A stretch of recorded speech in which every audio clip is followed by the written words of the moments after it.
हमें ये लगता है कि शायद स्मोक जो है वो बहुत कम हो गई है, क्योंकि हम 1000 या 1100 की जो क्वालिटी इंडेक्स है ना, उसको टच करके हम वापस आ गए। अब हमें ऐसा लगता है कि जो फ़िज़ाएँ हैं ये साफ़ साफ़ हो गई हैं, ये बेहतर हो गया सब कुछ सिचुएशन जो है। बट हमारा अभी भी जो एयर क्वालिटी इंडेक्स है ना, वो 252 के ऊपर है नाज़रीन। अगर आप एयर क्वालिटी इंडेक्स को, अगर आप अच्छे एयर क्वालिटी इंडेक्स को आप काउंट करें तो वो 50 से नीचे नीचे होना चाहिए, ऊपर नहीं होना चाहिए। और अगर 50 से 100 जो है वो भी एक नॉर्मल सिचुएशन में होता है, मगर 100 से 150 तक का जो ये स्मोक की एयर क्वालिटी इंडेक्स है ना, इसका सफ़र बहुत बुरा है। और ख़ास तौर पे जिनको एस्थमा है, जिनको कोई हार्ट की डिजीज़ है, कोई ऐसे इश्यूज़ है, या सेंसिटिव लोग, स्पेशली बच्चे हो गए और जो बूढ़े लोग हैं उनको भी। तो और जो 150 से ऊपर है ना एयर क्वालिटी इंडेक्स, वो हर इंसान के लिए ख़तरनाक है। तो हमें ये लग रहा है कि स्मोक जो है वो कम हो गई है, हालात बेहतर हो गए, मगर अभी भी इतने अनहेल्दी है। 252 हाउ कम, लाइक हम इसमें सर्वाइव कर सकते हैं, हम जी सकते हैं। मैं अच्छी खासी आई थी 2 दिन पहले, अभी कल ही तो मतलब पहला शो किया कि लंदन से मैं बड़े सुकून से वहाँ की ठंड एंजॉय करके आई। तो यहाँ की ठंड अभी शुरू भी नहीं हुई है तो स्मोक ने हमारी हालत ख़राब कर दी है। मैं तो लैंड की हूँ तो एयरपोर्ट से बाहर निकलते हुए जो कार पार्किंग तक गए तो मेरा गला जो है ना चूक हो गया था। और आज देख लें, आज मुझे ये दूसरा दिन है तो लाहौर में मुझे सांस लेने में भी अजीब सा तकलीफ़ हो रही है। फजूल के ऐसे बलगम जम रहे हैं, गले में तकलीफ़ हो रही है, चूक सा गला हो रहा है। और ये सब मेरे साथ नहीं, सबके साथ हो रहा है। इतने बुरे हालात हैं यार, कैसे हम जी रहे हैं, हम कैसे सर्वाइव करें, उसमें भी तैयारी करनी पड़ती है। क्या करें, हर एक ने अपना काम करना है। ये मेरी जॉब है, मैं अपने काम के हिसाब से तैयार होती हूँ, अब अपने काम के हिसाब से तैयार होते हैं। ये मेरे भाई हज़रात यहाँ पे कैमरा चलाने के लिए, पीछे पीसीआर में जितनी मेरी टीम है वो, फिर हमारे पास जो मौजूद मेहमान आते हैं, जो माहिरीन आते हैं, जो एक्सपर्ट्स आते हैं, जो डॉक्टर्स आते हैं, जो आपकी रहनुमाई के लिए आते हैं, वो भी सफ़र तय करके आते हैं, बाहर निकलते हैं। मगर मैं आपको कहूँगी, मजबूरी है तो घर से बाहर निकले, वरना ये बंद हो जाए, ये जो लॉकडाउन लगा ये बंद हो जाए भाई। एक तो मेरे समझ नहीं आता कि जब इतने बुरे हालात हो जाते हैं उससे पहले से हम जो है ना एक तो प्रिकॉशंस नहीं करते। ये जितनी मिल्स हैं, ये बड़ी बड़ी मिल्स हैं, इंडस्ट्रीज़ हैं, इसका जो धुआं है इसको तो एटलीस्ट 1 महीने के लिए बंद कर देना चाहिए, जितनी भी मिल वाले लोग हैं। अगर और ईंटों वाले भट्टे हो गए, ठीक है, इनको तो कोई रोके, महीना तो रुक जाए भाई। सारा साल सारी ज़िंदगी कमाई यही करते हुए आए हैं, यही खा रहे हैं हम लोग, तो बस अब थोड़ा सा रुक जाएं। जो फसलों को आग लगा रहे हैं मेरे किसान भाई, उनको भी मैं कहूँगी थोड़ा सा यार ख्याल कर लें, ख्याल कर लें खुदा के लिए। ये पुरानी फटपटियाँ, ये चिंचियाँ, ठीक है, फटाबाज सलेंसर वाली बाइकें, इसका भी ख्याल करें, इसको रोडों पे ना निकलने दें, सख्ती करें, थोड़ा कानून सख्त करें। और कानून सख्त नहीं हो पा रहा तो मुझे लगता है आवाम को भी आवाज़ उठानी चाहिए। अगर नेबर्स में आपको दिख रहा है कोई ऐसे लोग हैं, कोई रोड पे ऐसी चलती हुई गाड़ी हैं, तो आप भी उनको रोक के भाई मशवरा दें, खुदा के लिए यार मत करो, हालात बड़े ख़राब हैं, मर रहे हैं लोग। अब टॉपिक की तरफ आते हैं। हमारा टॉपिक जो है आज वो ये है कि जो दिल के मरीज़ हजरात हैं उनके लिए स्मोक कितनी ख़तरनाक है, आज ये टॉपिक है।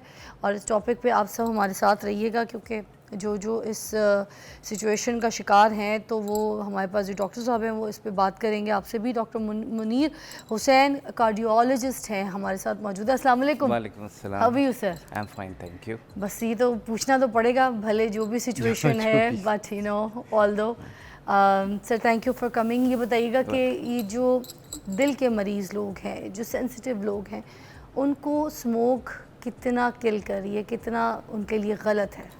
हाँ, स्मोक दिल के मरीज़ों के लिए बहुत ज़्यादा ख़तरनाक है।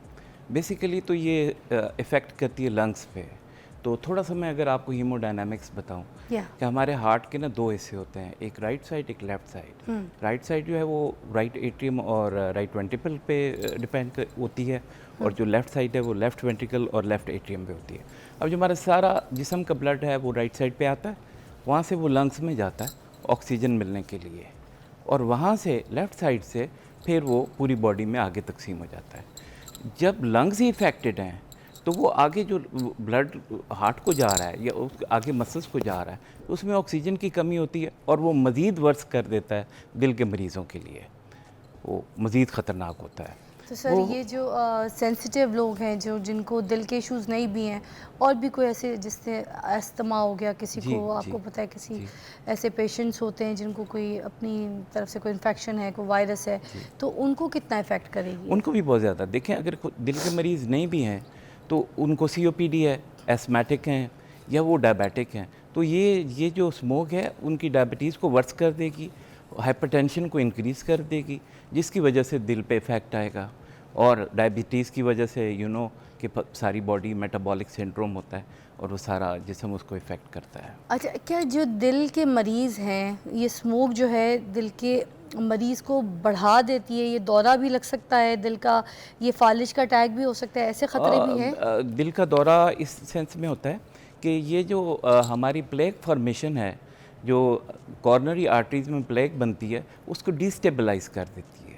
डिस्टेबलाइज होने की वजह से उसका कोई क्लॉट टूटता है और वो आगे जाके फंस जाता है और जो मरीज़ को हार्ट अटैक होने का ख़तरा होता है। फॉलिज इस सेंस में कि अगर ब्लड प्रेशर बहुत ज़्यादा हाई हो जाए तो ऊपर ब्रेन हैमरेज हो जाएगा और फॉलिज हो जाएगा। तो ये सारी कॉजेज़। सर सांस के जो मरीज़ होते हैं, जी, जी, सांस लेने में COPD। तकलीफ होती होगी उनको, जी, तो जी, स्मोक की उनका हालत वर्स हो जाता है। इसलिए कि इसके जो पार्टिकल्स हैं वो जो आप देखें ना, जो लंग्स हैं they are like a sponge, और वो कार्बन मोनोऑक्साइड उसके अंदर एक्सेसिव चली जाए, डस्ट पार्टिकल्स एक्सेस, और इसके इतने बारीक, आपने पहले भी शायद 1-2 शोज़ में कहा है, इतने बारीक डस्ट पार्टिकल्स होते हैं कि जो हमारे मास्क से भी नहीं वो प्रिवेंट होते, वो सीधे लंग्स में जाते हैं और लंग्स का जो उसका जो कर्वेचर है वो सारा ख़राब कर सर देते हैं। सुना ये कि जो सर्दियाँ होती हैं उसमें खून की जो शरियानें हैं वो सिकुड़ जाती हैं और ब्लड प्रेशर भी बढ़ जाता है, तो इसमें कितनी सच्चाई है? सिकुड़ती तो शहर नहीं है, लेकिन वो हम जो कार्डियोलॉजी में हम ये कहते हैं कि walking against the cold wind वो एंजाइना कर देती हैं। तो उसके साथ यही होता है कि भाई एंजाइना एग्रीवेट हो जाता है ठंड के साथ, लेकिन कोई नालियाँ सिकुड़ती तो मेरा ख्याल है नहीं है। और ये भी सुनने में आता है कि जो दिल के मरीज़ होते हैं, जो भी पेशेंट्स हैं, उनको सर्दियों में सांस लेने में बड़ी प्रॉब्लम होती है। जी बिल्कुल। तो क्या ये मौसमी एलर्जी की वजह से होता है, ये बिल्कुल, नज़ला होता बिल्कुल, है, कोई बिल्कुल। अस्थमा होता है, क्या होता है? जी, जो एस्मा है, जो सीओपीडी के पेशेंट्स हैं, वो सर्दियों में वर्स हो जाता है। तो जैसे मैंने पहले बताया कि जी वो अगर लंग्स इफ़ेक्ट होंगे तो हार्ट भी इफ़ेक्ट होगा। लंग्स और हार्ट का चोली दामन का साथ है। अगर हार्ट इफ़ेक्टेड है तो लंग्स पे खराबी होगी, अगर लंग्स इफ़ेक्टेड हैं तो हार्ट भी प्रॉब्लम आ सकती है।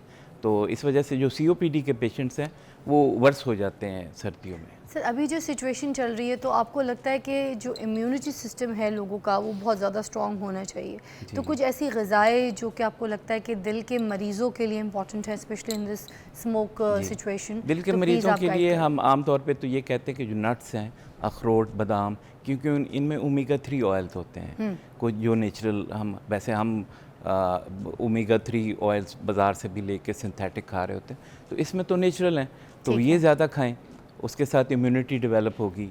और बाकी फ्रूट्स वगैरह खाएं, उसके साथ इम्यूनिटी होगी।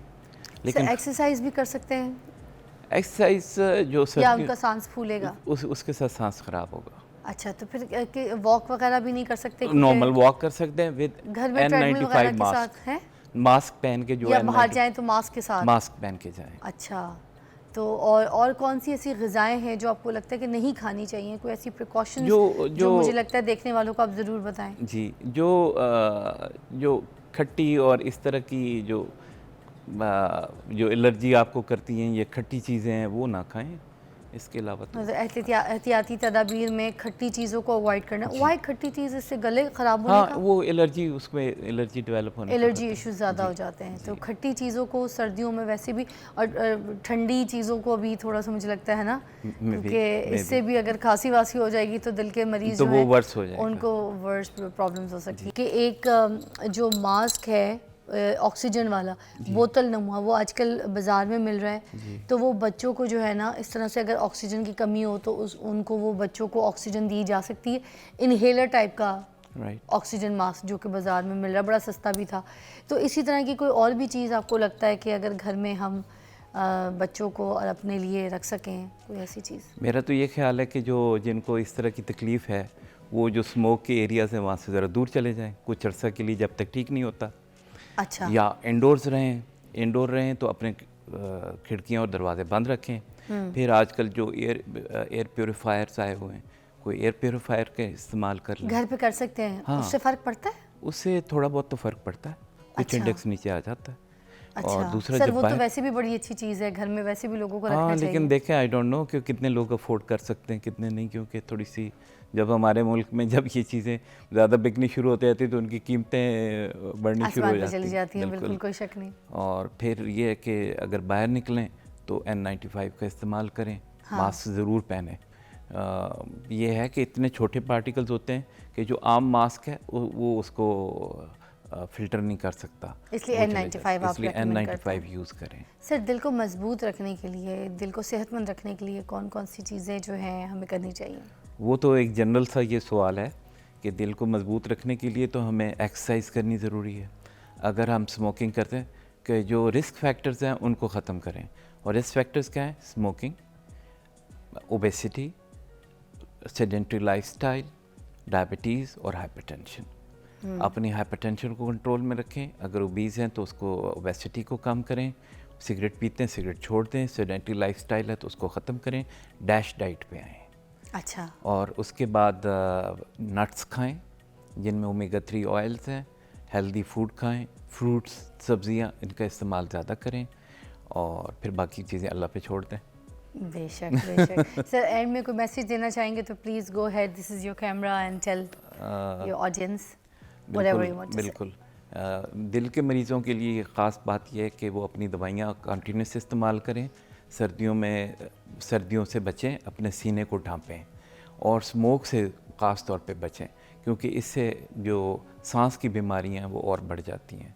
ख़ास तौर पे वो पेशेंट जिनको कार्डियोमायोपैथी है, जिनके दिल के पट्टे कमज़ोर हैं, वो और वर्स हो जाते हैं इन दिनों में।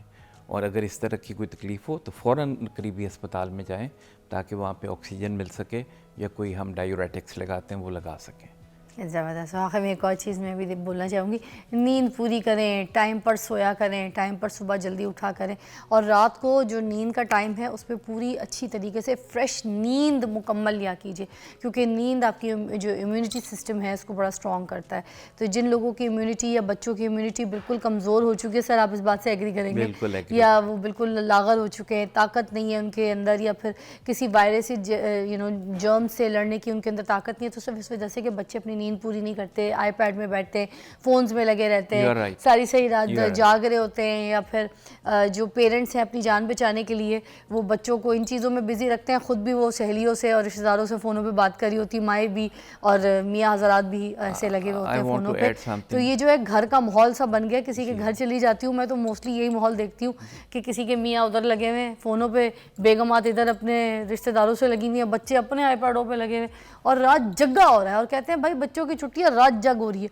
ये रात जग्गा छुट्टियों पे भी नहीं होती है भाई, खुदा के लिए इम्यून सिस्टम स्ट्रॉन्ग करने के लिए, चाहे छुट्टियां हो या आपकी पढ़ाई वाले दिन हो या आपके कॉलेज वाले दिन हो, टाइम पे सोएं बस, है ना। एक बात मैं आपको बताना चाहता हूँ, ये जो आईपैड्स हैं, ये जो हमारे मोबाइल्स हैं, इनके अंदर जो रोशनी होती है ना, जब हमारी आंखों में जाती है तो हमारे एक नेचुरल होता है मेलेटोनिन, तो उसकी स्क्रीशन होती है तो हमें नींद आती है। तो इसकी वजह से मेलेटोनिन स्क्रीट नहीं होती और बंदे को नींद नहीं आती, वो सारी रात आईपैड के ऊपर और उसके ऊपर बैठा रहता है। जी, और जितनी मेरी सहेलियां मेलेटोनियम पे लग गई हैं, इसी वजह से लग गई हैं क्योंकि वो नेचुरल उसको आ ही नहीं रही, ख़त्म कर दी है ज़िंदगी अपनी, ख़राब कर दी है, वो अब बाहर से ले रहे हैं। बिल्कुल। खुदा के लिए अपना और अपने बच्चों का बड़ा ख्याल रखिए, नींद पूरी कीजिए, अपने इम्यून सिस्टम को स्ट्रॉन्ग कीजिए, ठीक है। आप खुश रहेंगे, आपकी सेहत रहेगी तो सब कुछ अच्छा लगेगा आपको। एक ब्रेक के बाद।